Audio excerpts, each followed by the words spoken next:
S S ಟಿವಿಯಲ್ಲಿ ಜಾಹೀರಾತು ನೀಡಲು ಈ ನಂಬರಿಗೆ ಸಂಪರ್ಕಿಸಿ.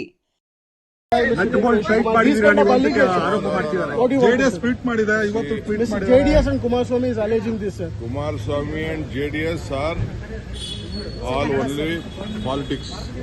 ನಿನ್ನೆ ಕುಮಾರಸ್ವಾಮಿ ಅವರು ಮಾಡಿದ್ರೆ ಈಗ JDS ಅವರು ಮಾಡ್ಕೊಳ್ಳಿ ಬಿಡಿ, ಕುಮಾರಸ್ವಾಮಿ ಅವರು ಮಾಡ್ಕೊಳ್ಳಿ, ಮೇಲ್ಗಡೆ ಬಾಧದ ಬಗ್ಗೆ ನಾನು ಎನ್ಕ್ವೈರಿ ಮಾಡಿದೆ. ಅವ್ರು ಯಾರೋ ಪೊಲ್ಯೂಷನ್ ಕಂಟ್ರೋಲ್ ಬೋರ್ಡನ್ನ ಮಾಡಿದ್ದಾರೆ. But still I have said DC employment is important. Whatever is there, like give them an opportunity.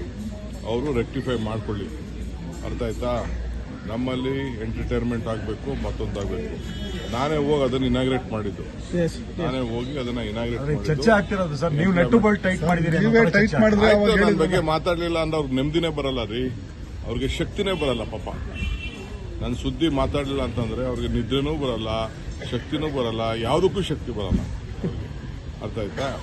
ನಾವು ನಮ್ಮ ಡ್ಯೂಟಿನ ನಮ್ಮ ಸರ್ಕಾರದವ್ರು ಮಾಡಿದ್ರು. ನನಗೆ ಗೊತ್ತಿಲ್ಲ, ನಾನೇ ಫೋನ್ ಮಾಡಿ DCಗೆ SPಗೆ ಹೇಳಿದ್ದೀನಿ. We should not we have to look at a ಲಾ.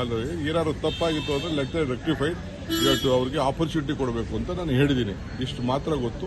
ಮಿಕ್ಕಿದೇನೋ ನನ್ನ ಹತ್ರ ಬಂದು ಇವರು ಪೊಲ್ಯೂಷನ್ ಕಂಟ್ರೋಲ್ ಚೇರ್ಮನ್ರಿಗೂ ಹತ್ರ ಫೋನ್ ಮಾಡಿದೆ. ನನಗೆ ಗೊತ್ತಿರಲಿಲ್ಲ. ನಾನು ಟಿವಿಲಿ ನೋಡಿದೆ. ಬಿಗ್ ಬಾಸ್ ಆಗಲಿ ಯಾವುದೇ ಆಗಲಿ ಎಂಟರ್ಟೈನ್ಮೆಂಟು ಇರಬೇಕು. ಪ್ರೈವೇಟ್ ಅವರು ಇನ್ವೆಸ್ಟ್ಮೆಂಟ್ ಮಾಡಬೇಕು. ಏನೋ ತಪ್ಪುಗಳು ಮಾಡಿರ್ತಾರೆ, ಬಟ್ ಅದನ್ನು ಸೆಟ್ರೈಟ್ ಮಾಡ್ಕೊಳ್ಳಿ ಅಂತ ಆಪರ್ಚುನಿಟಿ ಕೊಡಬೇಕು. This is my suggestion to them. Supreme Court incident, sir? Supreme Court incident ಬಹಳ ತಪ್ಪದು. ಯಾರೇ ಆಗಲಿ ನ್ಯಾಯ ಕೊಡ್ತಾ ಇರೋಂಥ ಜಾಗ. ಇವರ ಇದನ್ನ ಅಧರ್ಮ ತೋರಿಸೋದು, ಅವರ ಈ ತರ ಮಾಡೋದು ಖಂಡಿಸಬೇಕು, ಆಕ್ಷನ್ ತಗೋಬೇಕು.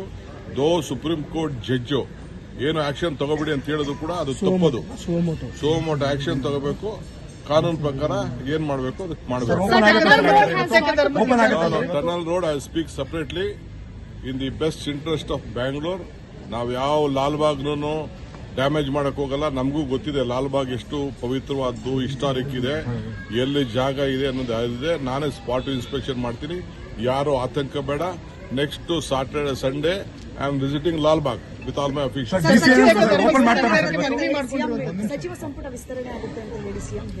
ನನಗೆ ಗೊತ್ತಿಲ್ಲ ಸರ್, ಅದು ನನ್ನ ಪ್ರೆರಗೇಟಿವ್. SS TV ಸಿನಿಮಾ ಜಗತ್ತಿನ ಕ್ಷಣ ಕ್ಷಣದ ಸುದ್ದಿಯೊಂದಿಗೆ.